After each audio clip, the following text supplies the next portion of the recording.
going to debut Godless as a single on our show tonight. So congratulations on that. And I've had a chance to sit down and take a listen to the album, and I've got to say it's absolutely fantastic. So congratulations. Thank you. Thanks so much. It's awesome to get great feedback on it. Obviously, we've been wanting to release it for over 18 months now, so thank you so much. Was that a difficult decision to make, to hold it back until after the whole pandemic lockdown and everything? Was it difficult to sit on it for 18 months? It was. I think the worst part was that when the first single came out, so All My Friends Move Like the Night was the first single off the album, and we kind of done the film clip for that, had already had this launch strategy in place for everything, and then literally that weekend was the weekend that ScoMo announced we're going into like a national lockdown, and then obviously off the back of everything that happened with COVID, Melbourne just continually went into lockdowns, I think, after that up until... When did we come out? A few weeks ago or 2 weeks ago. So, we literally had to delay everything. But not only that, cancel, obviously, tours that we had booked and things like that. So it's been difficult, to say the least, I reckon. Yeah. I've spoken to a few bands that have actually, they put off their album until now to come out, but in the meantime, they've been writing so much music while they've been in lockdown that they say that they've got another album ready to go. Are you guys in the same boat? Well, we're pretty, we haven't actually been able to be in a room together since last year, essentially. So because are you Brisbane based, is that, or Melbourne based? No, Melbourne based, yep. Melbourne, yeah. So with the lockdowns and stuff, it's just been hectic, so we actually haven't had a chance to really rehearse or play together, but I know that everyone's been tinkering away in their lounge rooms and things like that. In the meantime, I know I've been writing a lot of lyrics, a lot of melodies and stuff, so I'm sure once we can get in that rehearsal room again and start jamming again, we'll have heaps to go on. So yeah.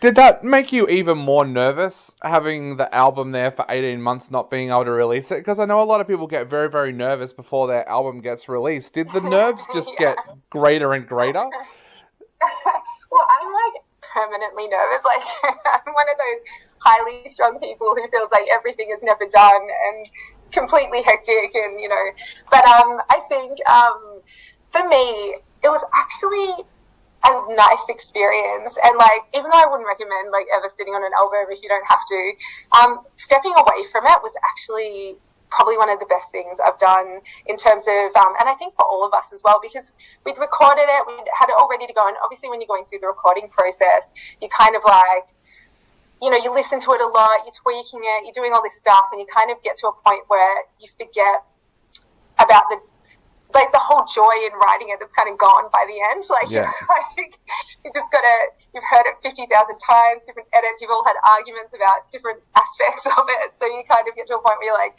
let's just get it out there. But I think with stepping away for as long as we had to before we could release it, and I don't think any of us listened to it in that period. We kind of just accepted that we weren't going to be able to get it out, so we kind of parked it. Yeah. And for me, going back and listening to it again just before the launch, I actually was like, oh my gosh, we did a really good job. It brought back that joy in it. It sort of, for me, was like, oh, this is kind of cool. I like what I'm hearing, and I forgot, the whole pleasure of it and why we wrote those songs in the first place. So for me, it was beneficial. I've got this renaissance with it, where I'm listening to it, I'm like, oh yeah, we did that. That's awesome. So yeah, it's kind of been good for me. Yeah. So going back right to the beginning of when you first started working on this album, what were the things inspiring you? Because I understand a lot of this album came from literature. Yes, yeah, and it's a funny one, and that was not deliberate. It was kind of in my lounge room. We got a bookshelf in the lounge room, and it's literally there's books all over this house. My house is full of books, but on this one bookshelf, there's all these amazing writers like Paul Tremblay, Stephen King, and Joe Hill, and things like that. So, and normally when I write lyrics, I'm I'm always disorganized, so always running late. Like the boys, so our writing process is normally like the boys will come up with something and we'll all work on it together in the room, and then I'll come back in with like lyrics and things like that. But I'm always disorganized, so I tend to, like, when I'm thinking of a melody, I'll sit there and just sort of sing things around me. And because this bookshelf was right in front of me, I'd started to look at it more and more, I guess, sitting up at, like, you know, midnight or 2 a.m. on a Tuesday night, getting ready for rehearsal the next day and hoping to have something to bring in to sing. And I started incorporating some of the titles and some of the themes of those books, but actually within sort of my own stories. So it's like all of the songs are quite personal in terms of relating to me and relating to my experience, but using like the analogy of books. Yeah. Probably the only one that, so no, actually all of them, I think all of them use different book titles or different themes from books and stuff like that throughout the song. So like the most obvious, I think, is The Cave. That one's obviously Plato's Cave, but then things like All My Friends Move Like the Night, Great Gatsby, and different things like that. So yeah, that's kind of how it came about, purely from my disorganization and not having anything to bring in the next day. And was there something that you all as a band wanted to achieve with this album? Like, did you have a goal in mind when you first sat down to work on this album? I think not necessarily, we didn't have like a goal or a concept. We sort of had, you know, we write and do things and we're always experimenting. But I think for us, we sort of approach this one a little bit different, I think, is like the best way of putting it, in terms of, how do I say? So the first one was amazing, and we were really lucky off the first one. The feedback we got off the first one was incredible. We obviously got to put that one through Cosmic, because they picked us up quite early on after our first EP, and we've done the second one through Cosmic as well.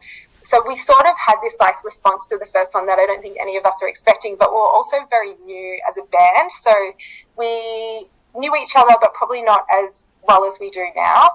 So I think this one is probably, like I keep sort of saying, it's like the next evolution of our sound. And I think that's more because as people, we're way more, you know, comfortable with each other, obviously close friends.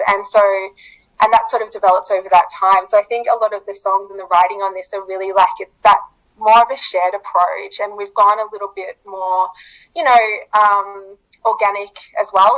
When we went in to record it, we didn't necessarily have everything completed or finished. Some of the stuff that is on this album literally came out of what happened in the recording process. So I think in that sense, we've been a bit, not more loose with it, but like I think we've just organically changed. Our writing process has changed because we've changed together in our like relationships, but also our approach was slightly different for this album. We're a bit more open to experimentation, a bit more open to be a little less complete going in and seeing what happened organically in the recording process. So well, the result is an absolutely fantastic album. And what's the plan now the album is out and we're opening back up here in Victoria? Are you looking to get out and do some shows now?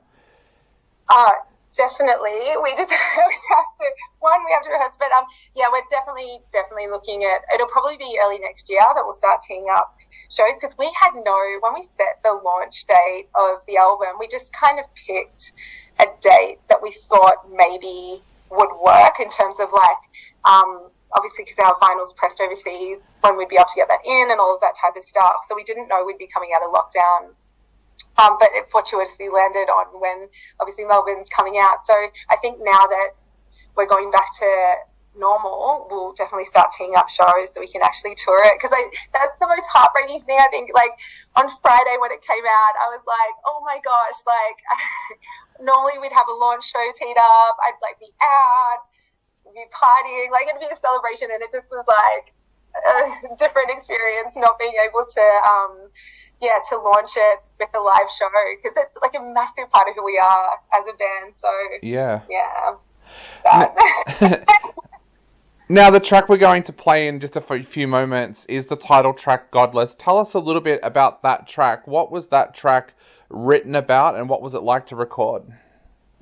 So it is written about I say like I'm like the queen of failed relationships, so it's literally It's literally that, yeah. So it's kind of about, that cathartic moment when you realize you're in like a really shitty relationship. And so, and it's a little bit tongue in cheek. Like it's, yeah, it's essentially, it's my experience in the fact that I'm like awful at relationships, I guess is the best way of putting it. Yeah. Yeah. We've all been there, so. Yeah, I seem to have it's like I've got this like magical ability to just fail at every relationship I try. But anyway, that's me. But yeah, so that's kind of the theme of the song. It pulls in different sort of analogies and things as references, but essentially at its core, it's just me like being a complete failure. But recording it was awesome. Like the whole experience, and it's funny like when I think back on the recording, because it was quite a while ago now. Yeah. It really was like, I think the whole thing, like recording the album, incredible experience. I loved every moment of it.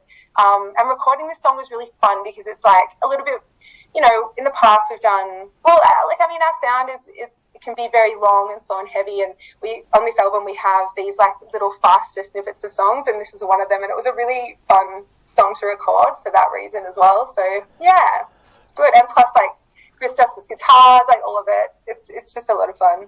Awesome. Well, we're going to take a listen to it right now. So what would you like to say to all of the listeners out there before they take a listen to Godless for the first time? Oh, thank you. Well, I hope you enjoy it for one. And it's like, this whole album, actually, please listen to the album. It's been such a long process, but such an important album to us. So I hope you like this song. And if you do, please check out the album because we'd love you to hear it. Awesome. Well, Pip, thanks so much for taking the time to chat to us today.